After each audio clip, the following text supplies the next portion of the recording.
amen. Masibulise ngegama lenkosi uJesu, amen.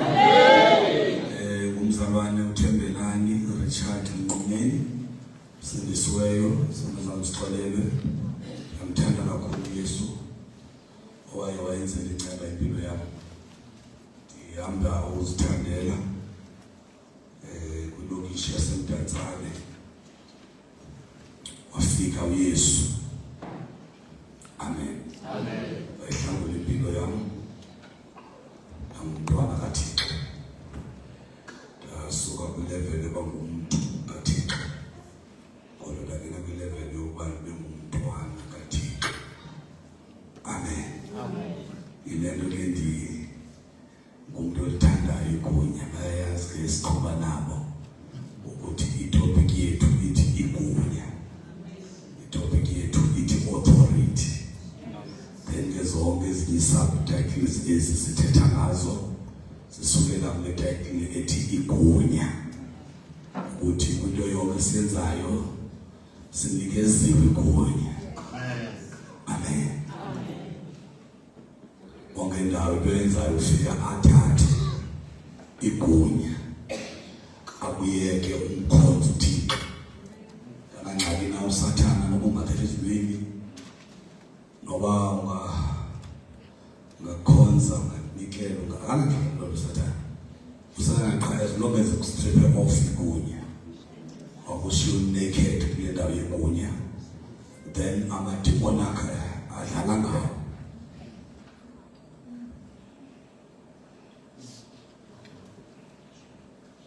Because ukutheleni namandla uYesu xa evuka uthi igunya lonke igunya linikwe mna ezulwini emhlabeni phezu kwamanzi, lonke igunya uthi uYesu linikwe yena, amen. Usathana ngalaxesha athetha uYesu athi jonga Yesu uYesu ngoba ezilile 40. Yabona Yesu usathatha kanxa uYesu wayezile 40 days and 40 nights. Inoba wayejani ayimbakambaka ulile 40 days and 40 nights uYesu ezilile, but immediately ephuma ku-fasting yeqhela noSathane, yeqhela immediately yaqhela nje fasting. Ayingxaki ngoba sisibavu somlilo esiphuma kwi-fasting egqila kwelo eqoba mthetho ngento zo yakaqhela yabona okay andipasi apha yabulela sebenza authority yayo and wathi kwamthanda mele authority ini wathi jomiliso xa ejob uSathane xa ejob yesilizwe wafika liqhele wathi uSathane andifunda zininzi kuwe guqa. Then bangabuguqe apha kumlonke elizwe la wayenerayithi uSathane because ngela xesha i-authority yokulawula emhlabeni yayiseniyakhe. uYesu usekaqothwe ezulwini unikwe ilungelo lozolawula emhlabeni, so ngexesha uYesu ezilayo ilungelo lasemhlabeni lelikaSathane. But it's why Yesu kayavuka ethi lungelo igunya lonke linikwe mna, amen. Because ngokufoka Yesu emnqamlezweni wathatha igunya likaSathane wamstripa off uSathane. The revelation is right. So quickly time and here because I'm going to support ngesibani. Kodwa xa ngomgqibelo sithi uYesu wayezile sinoko relax. That is why xa iphuma engcwabeni wathi nezinto zokufa nezela abafileyo ezobukumkani bukaDavide. Because izithixo uSathane wayenazo nakwathuneni yangena amajukujuku nomhlaba yafika uSathane yathi uSathane ethe sabizithixo obunazo zokufa nezela abafileyo sabi authority kunikiwe yamstrip off. Xa ivuka nakwangcwabeni yavuka negunya yathi izithixo zonke zilapha kum nakungathi yaphani igunya lonke ndilinikile njengoba usibona sinegunya silinikwa nguYesu lonke igunya lilapha kuthi. Ucima kutheni ungathakatheki? Ucima bazali?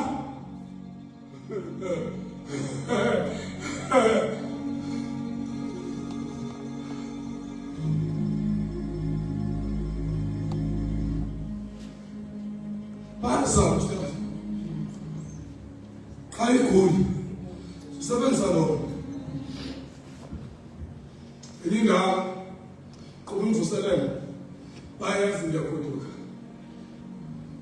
fanza shumayela umuntu ngala ngizwe lohleli pha saqapha imali ndimthela benisena akuzwanayo belibeka.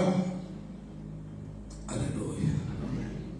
Angiqala ukuthandazela manifest abadumo ndimthathe empostini anomthandazela ngapha shumayela azolibala ngamadumo nakhe walomthandazela xa ebuya si-specialist esithunywe kwenye idolobho ekuthiwa kuseDivas se-developship sithunywa sizofaka into evilini lemoto ukwenzela uba ndithi xa ndihamba njengoba ndinobalekisanje ndirole nemoto iza-understand kuthiwa umnqumeli igqibela ivili warole nemoto wafa because kudala simnqanda apha ekubalekiseni. Cinga bazami ngosuku ngiyashuma yonake nangamthatha nanto thandazela xa ndibuza uba ndinela ufaka evilini lemoto iphi uthi ngela xesha mbambayo andiyazi ndibheke ndawoni na ngoba benzayoyifaka. Amen. Nawe uyazanywa nguSathane. Ngoba ungayi-Aram sendle yokuthandaza uthi mna afuna bendifela kwesi committee ndifuna uzikhonzela nje uthixo. Hayi ulate. The moment usithi ndiyakwamkela ezo njengenkosi nomsindisi, you declare war with the devil. Akulingi ukuthi ngifake umusebenzi afuna ukuthandaza ngoba kuthiwa sicela nomuntu khona usikhuleke usithandaze because afuna ukuthandaza phazamisa uSathane ufuna ukukhabela emsuku ngaqabana uSathane kwanele wamkhulu uYesu declare iwona uSathane then uSathane akabuye uSathane ndicela uSathane akuye uSathane mjonge phaa kwincwadi kaYuda phaa xa ufika incwadi kaYuda ufika uSathane ebanga isidumbu sikaMoses. Akanyami mntu uSathane. uMoses efile laa nto yobanga isidumbu sikaMoses ithi iBhayibhile ingelosi ithi yamkhalimela.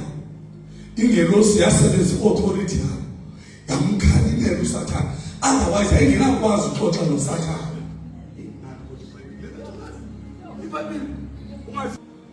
Bekumele uba ingelosi engazange ikhalimela uSathane, bekumele uMoses useHagesi imbangambanga yakhe noThixo athe uThixo akho kulibona phindaphinda but yona yambona umqolo uThixo but yamphila umuntu ebengajongeki but wenze i-careless mistake kwi-court of heavens omangalele ukuthi kuthe uThixo makalathe wena balusebenza balibetha iliwa. I mean uMoses wabetha uMoses iliwa ne ubetha kwakhe automatically xa wophula umthetho kaThixo automatically uSathane uyakubanga ukuthi ungowani. Zange abe naxesha loripenda uMoses. Moses ansiqala nebona usiyapha uzuya because uThixo wena yalatha ngobethi then you belong to the devil. Now uSathane nothobe encama wafika uSathane akamncama Moses wafika ba-ajuwisha ngesidumbu sikaMoses. Ithi ingelosi ngamkhalimela uSathane engenamgozo engenamkhonkco. uSathane ukhonkqa ngexesha lakhe kuThixo. Into esine-authority nekuyikhonkqa ngamadimoni. Into ndithetha yona andiyeke futhi akabhuku awudibana nini bendivuye ntombi yaphuma ngomama ndakhe namke kugalelwa babo hayi uzajika apha esizajika kodwa namhlanje kuwe kuba sikomama kazathina ngomama thina ngomama thina nangomama wenu maziyo thina ngomama wana thina naye funde namanye amavesi kodwa ivesi angaqalekanga ngoba ndikomama ndiyabathanda nditshoba ngumama njengoba siyakuthanda mfundisi nami ndithi ndiyandithanda kodwa bafike ezintombi thanda kakhulu intombi zezizamo aselokhalini kuyazi ungayiphathi intombi zaxabana umfundisi agezele intombi zezizamo yazithanda intombi hayi kakhulu kodwa intombi azinamxheli intombi azinamthetheleli nemandi namisezilalini thina bantu basedolophini abantwana abaphathwa ngala madoda abacofa iintsulezi abakwazi uxhela ngoba bangabamntana uzoxhela ku-eda ithi eda kuzawuphela umzi kamfundisi asikwazi uba umfundisi simoneke xolo mntanamzile umzi kamfundisi lobo ungaphuphi nezinto ihlela pha sisithunana uzawuphela umzikazi uzawuphela umzi kamfundisi zile mntanam umfundisi sambiye simngxolise kule nto eyenzileyo abanamangani abantwana because noba baza komama kuthiwa ngabo abafishiya befundisi abekho sefa abantwana nix zisulu zalamadoda aqathekileyo angenathixo into abayicabe nomfazi wayo iyayazi izabalekela kwabantwana ake umkakho nje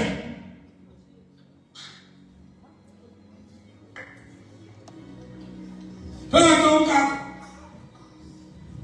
phuma kancinci ngathi nomsini kanye zazi bekwazile bakwazi ukuxela abantwana uqalile iyancane ngabadala hayi umfundisi ungabesenza ebengakwazi umzi wakho uzakuphela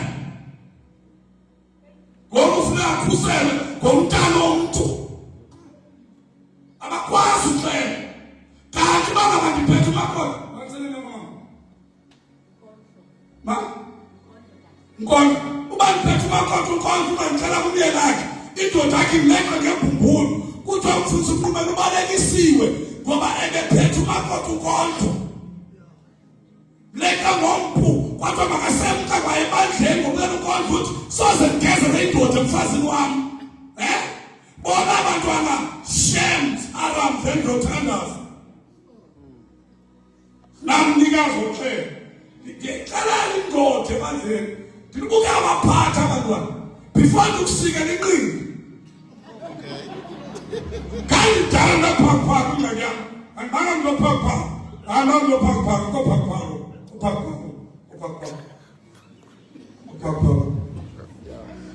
xela indoda ndibuke wapha sisifika esi isafety yangikubo ithi ibhayibhile amantombazane awaxhalanga ngoba wendanga wona sikhathaza ngento zikathixo uba ngaba ndizawulimala uthixo utshile ntombima yeyi umfundisi angene engxakini ngoba inakala wari yendoda unewari yento zikathixo dlala ngabo wena singena engxakini silibala ngoba kudlala ngabo betha njalo amantombi it's true bonke abakuthina ntsuku zamziphelela ngondihamba lekafa sonditshela nditshatshiwe undihamba warike ngawo ngomsandondibona soazi bantu labageza abantu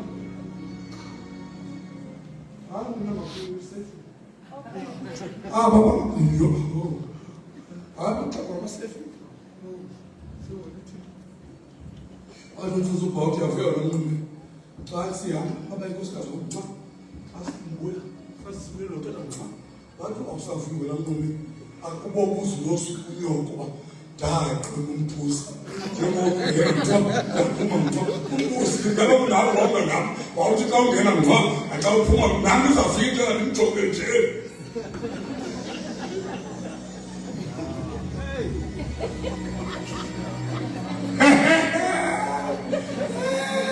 yawusula ibhayibhile yasitshumayela asumayela oh 1 Samuel chapter 1 verse 1 to 5. Kodwa mabali wena ba ayikho ngithanda ngophilo bungcwele. Yamthanda ngophilo bungcwele. Yamthanda. Ubungcwele akukho lula kodwa kuyaphileka. Kufanele suku. Athi ngapha futhi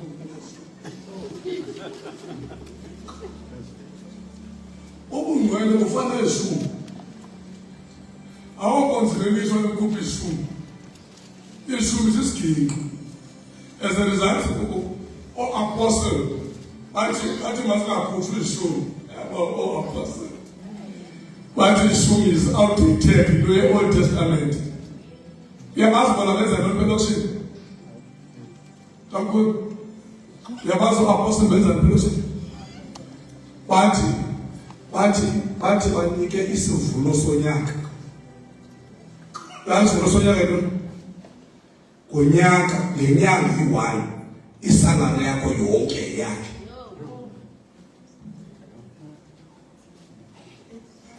Kuyaziwa ngaloo nyanga leba inantsika inkonzo yesivuno.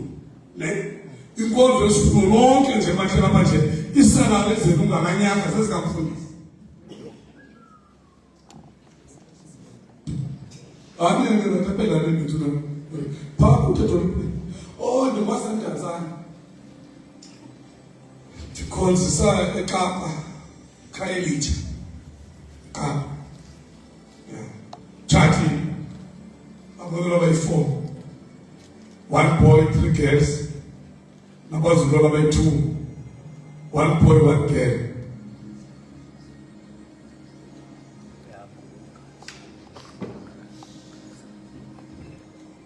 Thanda uThixo hlobothi unkosikazi athi ndingathi ngingcoba ngolwesihlanu ungcoba ngolwesithathu basuke bazingcwabile endlela ungangcobola ngengcobo wakho ndithi urayithi ngakwenzela wena abengekho ngandiphambi inkosi ihleli nenkosi manje ndibuza uyesu uba kwakutheni wena futhi awumazi uba uthathakho uzabuya nini azolandela izwo wena uzakusiza kodwa wena uyazi abantu bezenzela nini sabe ndimbuza uthi nemibuzo kaYesu ndizakuba wona ngisile ngosithi ngoba uthe wena nokwawo simntwiwana andithi mna noba usibani konke uba wona ukunikele kuma ndithi kodwa xa kubuza uba uzabuya nini uthi hayi azondibawe leyo hayi ndizambuza nayinyanda ndinemibuzo kaYesu nemibuzo kaBhili babini ndizababuza nguYesu noBhili. Okay, not to know. Utata mkhulu wethu, founder of the church, uHepworth Nicholas Bekikosi Bhili. Uyenga fanele ubuzo. Lemibuzo nayo yakhe fanele ubuzo. La. Ngifuna kude kuye futhi. Futhi iBhayibhile ngizosumela sigodwe. Kayisikale. Yes. 1 Samuel chapter 1 verse 1 to 5. Bala amana ngifundele. Ukumpilo verse 1. Uthe ukuthi John bafikile inqokonqoko zesonto zabeka bheke. Ubukathi lapho ngisesifundeni esithile. Kulapho sifikile inqoko so-10:8 bakududula.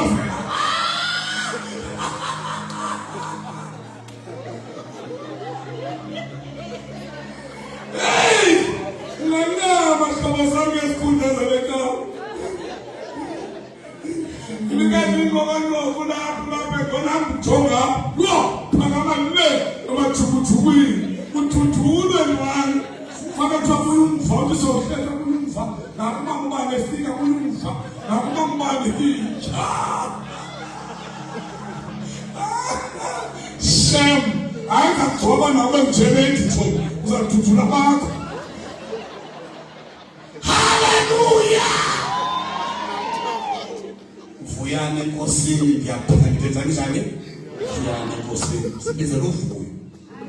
Noma sibize arams endothandaza. I enjoy salvation. Yabona phela ngam. I enjoy salvation.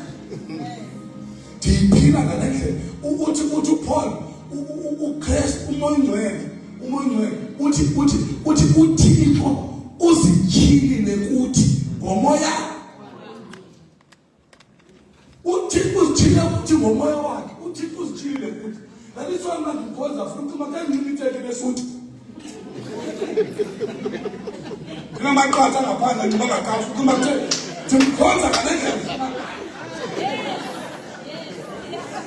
Ngicela ukuthi uzomakho.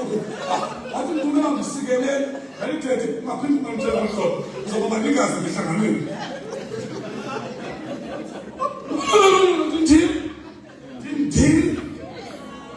Ndimkhonza ngalendlela futhi athibeke ngalokhu. Forza, ankodola kodola, mane wawa kunaba kodola, ankodola tu. After no one to the Kainicha is a convention center as a Western Cape. Imihlangano nginabokhani wami. Lona manje enikhulu Western Cape ngesakhiwo. Benibonisela nguzini. Bana manje enikhulu Western Cape iKainicha. O convention mangelela Kainicha local wami. Sibona hlobo zami? Yes. Bayangazi amaqhebo namaqhabaza. Bayangazi bathi njengoba nje. Find them tell them what's going on. And people go on it. Stay out there 12. I prove it to you. But one of the worst essence of God is the red one, Kulina, the outstoter, the moon. So when you want to lose one, and you have the lamb and the one, can't kill it, they salvation. With salvation, I need your living. Labor of nurses, is under. You tell community, salvation, he and then they ain't going to be where was he in the call this brother? I'm sure net. I call this a brother, Motway. Now calls a Navan. Whom someone is your brother in Christ.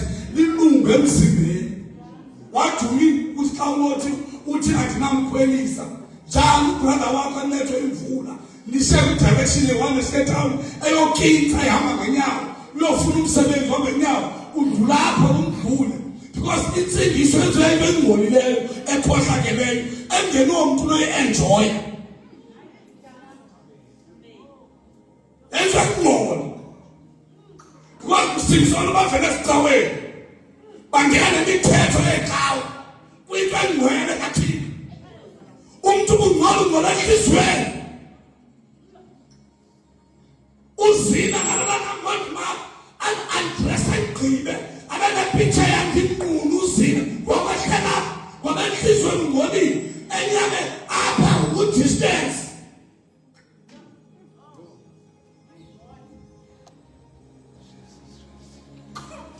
sure imnandi insindiso yokuenjoywa.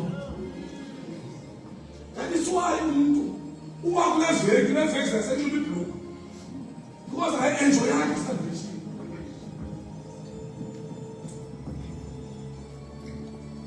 Manje niyeke lenza uthethekile qhamu nje. Ungafunda ngivesi. Funda mama ungemva torho. Awuchana nje, chana laba. So chana zulu chonza bekhona. Uphethele. Ncwadi yokuqala Samuel chapter 1 verse 1 to 5.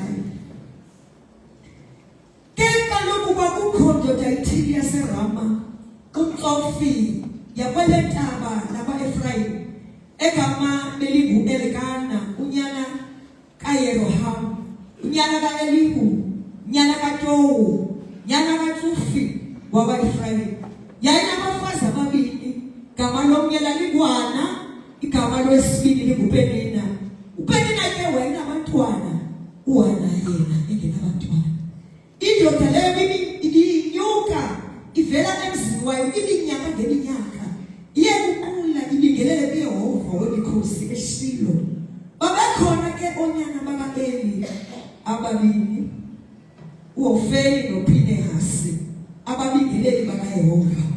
Wathi ngemini awabingelela ngayo u-Elikana, wamnika uPenina umkakhe nonyana wakhe bonke neentombi zakhe izabelo. Ke uHana wamnika isabelo sabantu ababili, ngoba bemthanda uHana.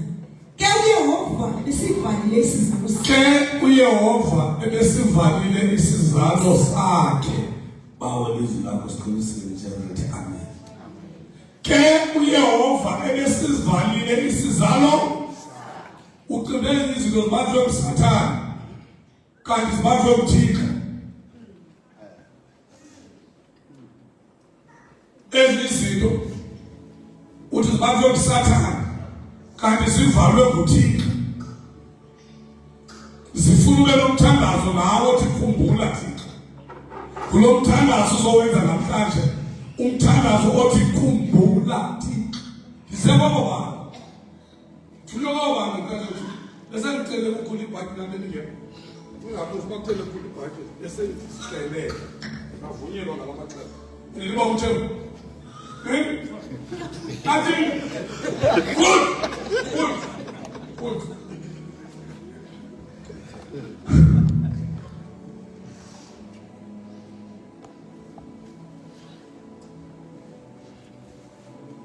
uThixo wasivala isizalo sakhe.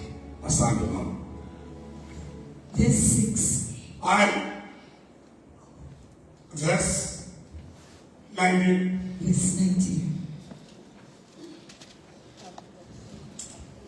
Bavuka kusasa ngengomso, baqubula phambi koYehova, babuya bangena endlwini yabo eRama.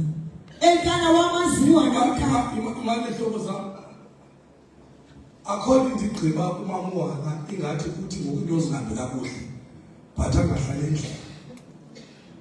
Angiphinde. Akho into igqiba umama uHana ingathi ukuthi izinto zingahambi kakuhle, kodwa angathi kanibeni siya bangcwele. Noko mna uThixo undivisa kabuhlungu. Kanibeni siya. Noko mna uThixo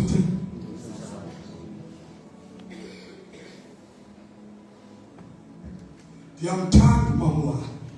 Uthe ngexesha uyifunda kwevesi verse 6 uhlanayo uzawufasa bala uPenina ebemcaphukisa uHana. Ithi iBhayibhile befuna aqaphuke. Sivale ezimathe zebecaphuka uHana kodwa umsindo wakhe bemkhuphela etempileni. Ubuhlungu bakhe umama uHana ebungamhlalisi kwakhe onesihlungu yakhe. Ubuhlungu bakhe bebumsetempileni.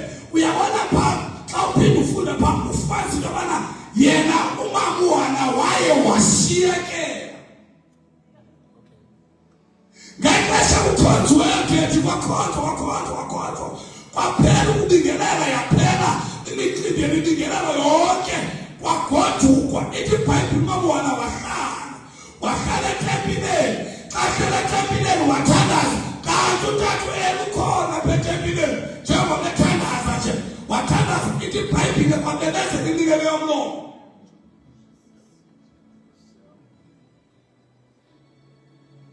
Uthe sathandaza njalo vela umbingeleli wathi mama yehlukane sisebe sinxilisayo. Uthi umama uHana anxilanga tu koko ndiphalaza inhlungu yakho kuYehova. Ndifuna ndinomntana. Uba uThixo undinikile ndakumbuyisela etempileni.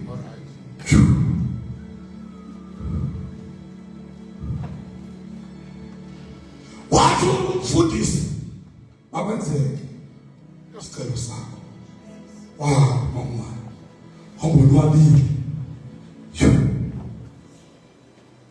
Ngoba inawo Jesu ubuhlungu ba The moment umama bethu besehlelwa yinto ufuna sobacela abahlale ezindlini bekutheni izokwenzeke le nto bekutheni ukuthi kanti sithi ngoma bazathi ngexesha uzinqozayo atha zinqosi ndiva ngoma nowadays sithi ngoma bazathi ngozinqozayo batathini niyamkhumbula umshunelekazi lo wekhele Elisha igubeni phezulu niyakhumbula kwafunda nakhe wambeka phezu kwebhedi wathi xa esiya ku-Elisha wadibana uGehazi endleleni wathi uGehazi ngabe into zonke zirayithi ekhaya uthi la mama zonke zirayithi all is well ngelo xesha khokwathu inhle umntana uphuphile kodwa xa kudibana uGehazi endleleni uthi uGehazi uthi Elisha mabaleka nawe mama isikhalazi mbuzo wenza lo uthi lo mama uthi Elisha uGehazi barathi abantwana urayithi umyeni urayithi endlini urayithi uyamva nje bedwaba nje uthi lo mama all is well akho kwanti well kubi kubhuji but uyazazi uba umntana wamphiwa nguThixo apha yakho uya ku-Elisha owamnikeza umntwana sentsho kuwe mama ngahlupheki ithi iBhayibhile emveni koko bawubingelele xa bebuya ngale mini bangene ebhedrumini uthathe ekhaya wamazi uElikana wamazi umkakhe wayo funda mama verse 19 bavuka kusasa ngengomso baqubula phambi kwaYehova babuya bangena endlwini yabo eRama Elikana wamazi uHana umkakhe uYehova umkhumbula ngithunywe babo bantu namhlanje abathi kudala ngithandaza Yehova khumbula yes my God kwandise babo bantu abathi Yehova nansi meko ebusuku khumbula Thixo ithi iBhayibhile uYehova wamkhumbula umamwana uyakhumbula isizalo samamwana sasefana kuThixo na uThixo wamkhumbula umamwana umntana ogama lenguSamuel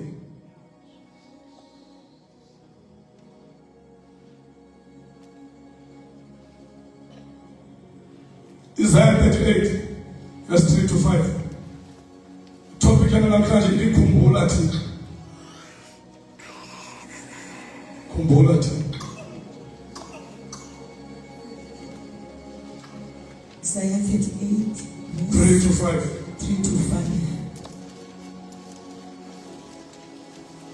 page 72 funda ma wathi khawukhumbule wathi Ezekiel khawuthini khawukhumbule funda ma ndiyakukhunga Yehova khumbula Yehova okokuba ndihambe phambi ngithunya abantu abazothi khumbula Yehova andikwazi ufuna khumbula ntoni ngawe kodwa ngithunywa kuwe ukuthi ngizowutsho ukuthi uYehova uyakhumbula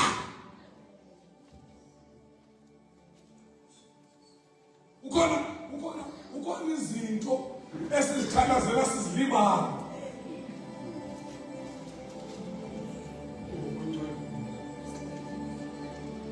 niyamkhumbula lo mama bembalisa naye umama seShunem uba wathi xa ebuzwa nguElisha emva bekhela igumbi phezulu wambuza uba ufuna ntoni wathi yena ndifuna into mama uyayazi nakumama icula wathini mama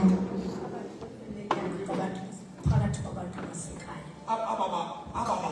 uthi uElisha unelizwi ongalithethelwa kukumkani uthi la mama phakathi kwabantu aba bantu wena ubabona ngabantu bam ndiphakathi kwabo akukho nto ungayithetha noba uthi uya kuRamaphosa uRamaphosa is my cousin ingalo isitsho la mama ethembayo kumajela kubona ngabantu bam uyabuza uba ufuna ukwenzelwa ntoni uthi ayikho nto endifuna uyenzela ngoba wathandaza wafika kwileveli yoba indima yofuna umntana ayiqonele azazi umntana ndinani.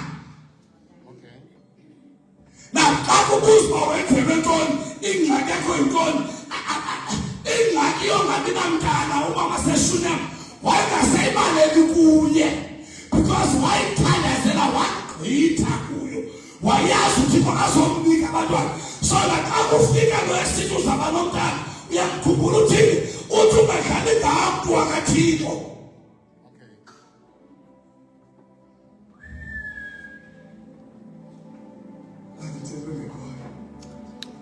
Ndiyavuya mama wami. Ukhona ingxaki esizithandazela silibala singazithathi njengengxaki. Uyazi hayi wethu seyinto yalapha ekhaya akusekho nto sikwazi ayithini seyinto yalapha kodwa ndithunywe kuwe uthini ukuthi uthini uyakhumbula namhlanje. Andiyazi uba yintoni le ubusoyilahlele ithawela andiyazi uba yintoni le wena ubusoyincamile kodwa ndithunywe nguthini ukuthi ndizotsho uba uyakhumbula namhlanje ngempilo yakho imeko ekuwe yokugqibela sithanda sikodini. Luke chapter 1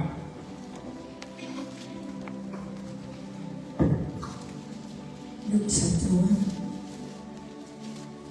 page 995 verse 5 to 14.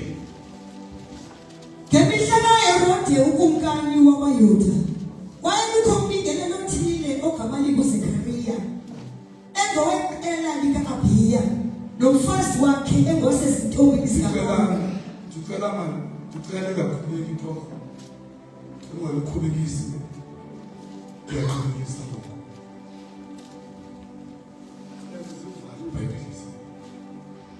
ushiye kumama lofundayo qha ndiyakhulekisa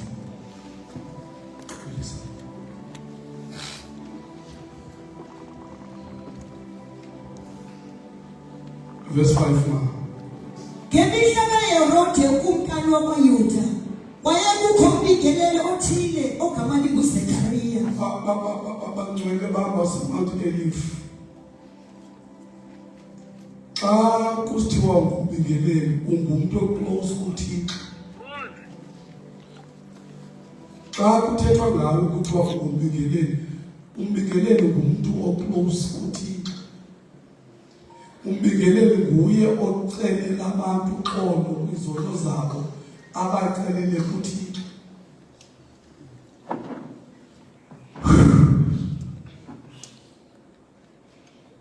Ubana wake wakhonza eRoma okanye echurch. Alright. Nijele nento kahle izibhelo zizimela amaphiko. Akekho lo wakhonza Roma bangaphandle labana omncinci phakasela. Akekho lo wakhonza Roma. Sana nikhonza Roma. Echurch. Yes ma. Yes, then ask me. Ifuna ubuzwa kayi-10 nje ndiphaphisana. And obviously like uthi kubona xa kuzamkela indwendwe kuthiwa sicela amandwendwe ngoba abaqala ukhonza nathi phakamisa izandla zethu ezandla usiphakamisele kuni izandla sinexhala bazabizwa ngaphambili nani sake sakhonza Roma uzasibuza ntoni unexhala kanti izawuthi imari yongcwele amelahleko zam. Kukhona indawo ekuthiwa i-outer part nantsi eRoma yile ndawo linosisibingelelo etshefu esibingelelo laa ndawo leniguqa kuyo xa lithi umthendeleko imambe nani zange niye nasengcwabeni nasetshetshi zange ngangena amaphindi ngasetshetshi eRoma zangangena zange ningene zange kube nomntu olungcwabo oya engcwabeni wakhe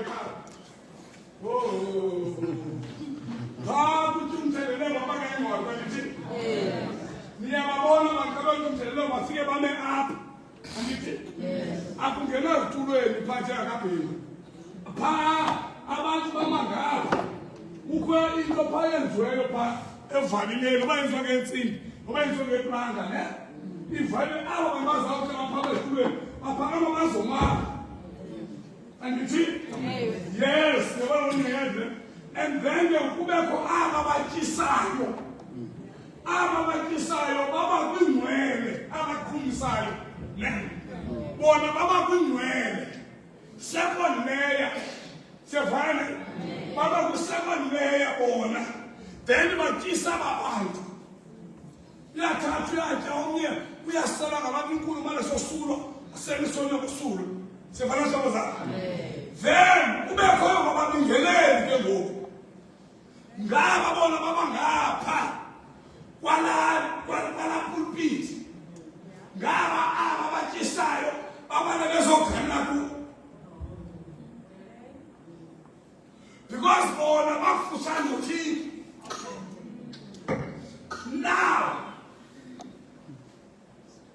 lo mntu ngona uphumile ngokuthi amandula uphuma khona uswekile ngithanda ngitsawa akangezi anko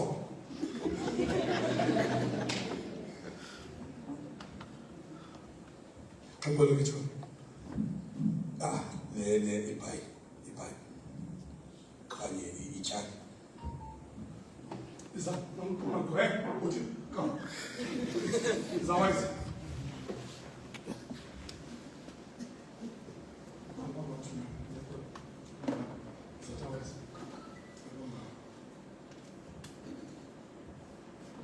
bona engcama okay no single focus umbingeleli into ebeyenza umbingeleli bekuthi aba babingeleli benza iqashiswa ngophila umbingeleli ozawungena kwingcwele kangcwele ne every year nasobebethetha into zabo nento baxhomekeke babingeleli lo mfo sithetha ngayo uZakhariya wayembingeleli uZakhariya wayengena ngapha ne funda ke mama funda uverse 11 siqala verse 5 ngemihla kaHerode ukumkani wabaYuda wayekukho umbingeleli othile ogama linguZakhariya xa umbingeleli kwiposition ephezulu akekho umuntu abhavu wena xa umbingeleli siyavane wena xa umbingeleli ukuthi but uZakhariya wayekule position yoba umbingeleli number 2 engoweqela likaAbiya nomfazi wakhe ngicacisa ke xa ushumela kwezi ndawo ngathi zithethe shumela kwezi ndawo funeka ucacisa ngoAbhitha le isuka kuAbhitha engoweqela because ababingeleli babekhona babe 24,000 so babedivided ngokwamaqela ayi-24 so like lalolithiwa ngu-Obhitha sivane kwegama li-Obhitha ngelisuka kuloo nto uba yena wayelida leli group ezolo sisicacile phasi kwezi ndawo semingcwabeni kuthiwa ukuqoba lemithombo le zininzi into bekuzecawa ngothupa umgangatho ungakuyofa inkotelwayo uyilanda ivesi uzawuthi khona iphela amadoda yes funa mama besahleka funa mama ngobahlekayo igama lakhe lingu-Elizabeth imali makhulu amendimthanda betitshenza makhulu ndimthanda kwendawo semva kuzoloku sishumela kwindawo zabantu kwabathele and then ke ngofuneka amagama ukwazi uwanelelelanisa awunavela ubamba isijungu sevesi uhambe nayo phaa ungasibamba bijungu sevesi asinangxaki thina bamba ijungu sevesi phaa funa incwadi uyichaze because xa usehla bepulpiti bayakurespect ngoba bayakuva le mntu nangayo uyayazi kanti ubamba isijungu sevesi uthethe nje abazilikise abantu bezixaba zomoya abaziva kanti xa ulanda they respect you naxa ngokusiya emangcwabeni kukho abasuka bathi mfundisi kakuthi nasinakhona ne Tomfubo was having respect. Those who respect about this.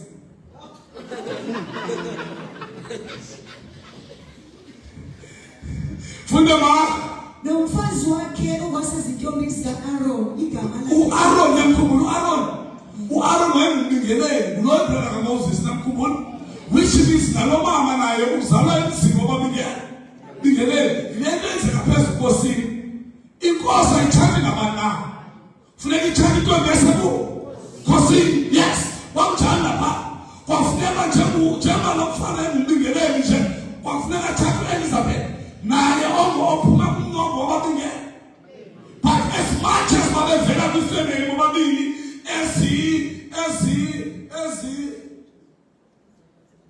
close to Thixo, yes, asante mama, adelengxaki.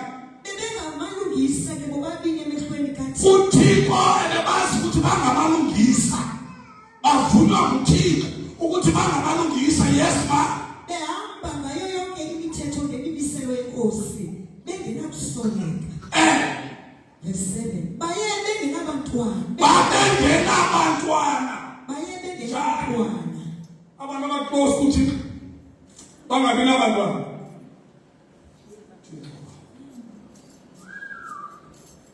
Abantu abaqosi kuThixo, abantu uThixo abangqinayo abathi ngabalungisi kuthiwa imithetho bebebambe yonke bebengenabali bebengakwazi usoleka. But noma kunjalo aba bantu benjalo bekuloo meko benjalo bebengengxaki ongabi nabantwana njani. Asante mama. Baye bengenamntwana ngokokuba uElizabeth engazali. Yo. Badala bobabili babesebekhulile. Basebebadala. Now noma kwakunobaphi ithemba noma nabantwana bebengenabo ngoba ithi iBhayibhile bobabili bebadala.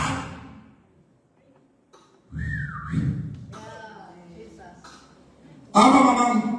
Kwathi ke kaloku ekubaphatheni ekubuphutheni, glory to Jesus. Hallelujah. Ekubuphatheni ubingeleli bakhe ngexesha leqela lakhe phambi koThixo ngokwesiko lokubingeleli kwaba liqashiso lakhe kuba baqhumise ulawo aba engene endaweni egcwele inkosi. Yaye yonke inkitha yabantu ithandaza ngaphandle ngelixa leqhumiso. Ngexesha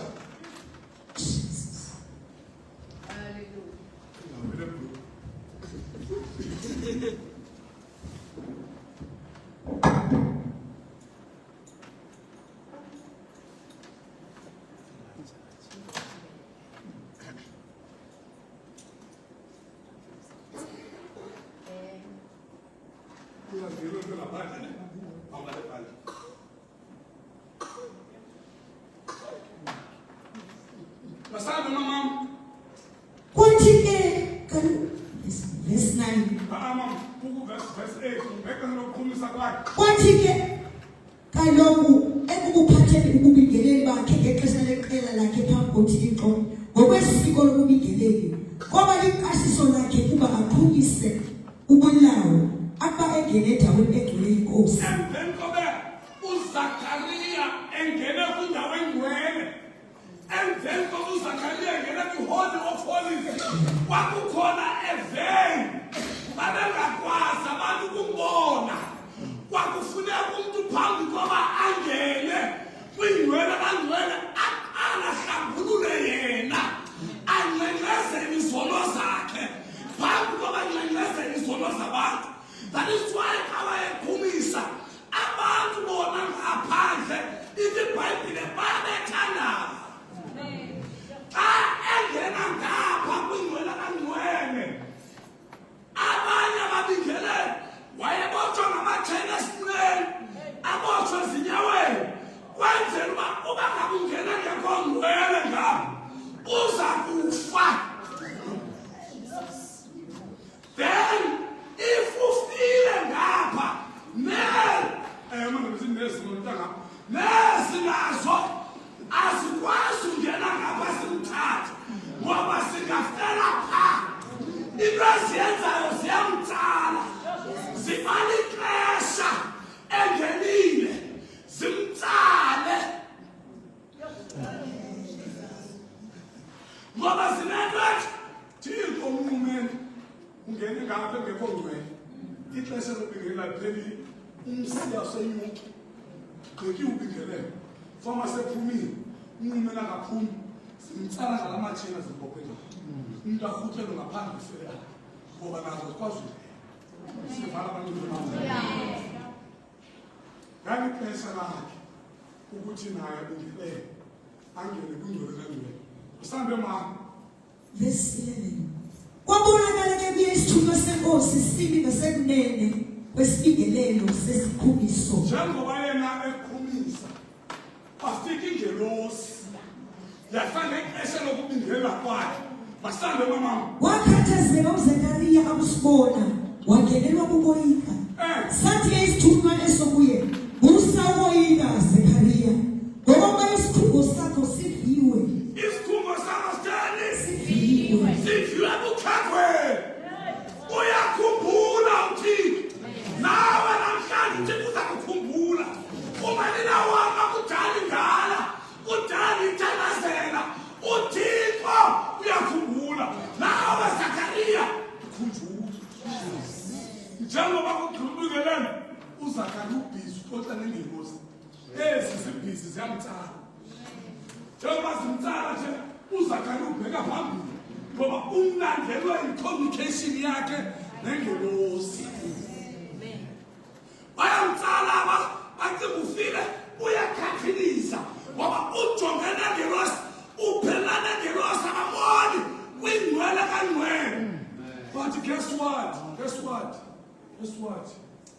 Ithi iBhayibhile kodwa iBhayibhile ukufa kukaYesu Hallelujah. Hallelujah. ukufa kukaYesu i-curtains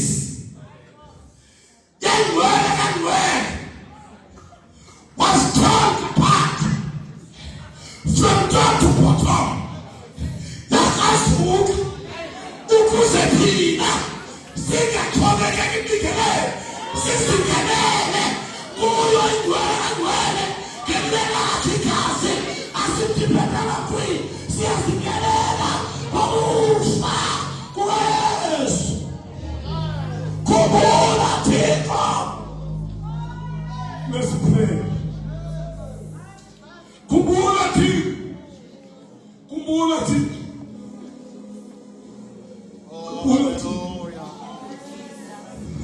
Khumbula Thixo. Thumela umoba uThixo wamkhumbula wakhumbula uThixo uHezekiya wakhumbula uThixo ifemini kaZakariya nonkosikazi wakho Elizabeth uyakhumbula uThixo kangcwele. Thumela uThixo uthambise lo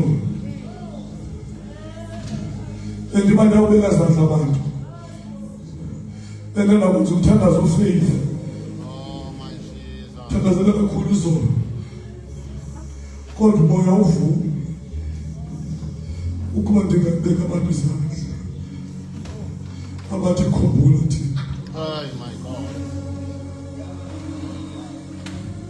Bangakutsho ngenxa yexesha lethu elimkileyo azulwaphakamisa isandla cela uphakame uze apha indaba yaziwa nguwe ayaziwa ngumuntu uba ngabe uthongani uba Thixo bamkhumbula